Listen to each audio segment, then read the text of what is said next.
చాలా అందంగా రెడీ అయ్యేవి. ఏంటండి అంత అందంగా ఉన్నానా? బాహుబలిలో అనుష్కలా ఉన్నావు. అంత అందంగా ఉన్నానా? అదే ఆ ఫస్ట్ పార్ట్ లో పునలేరుకుంటది కదా.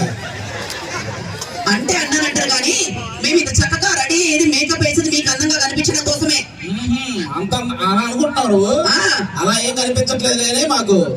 సర్లే ముందు ఆ కిటికీకి కట్టను కొట్టించి తగలడు. ఆ పక్కింటి సుబ్బారావు అదే పనిగా చూస్తున్నాడు. ఒకసారి వాడు క్లియర్ గా చూడండి, వాడే కుట్టిస్తాడు.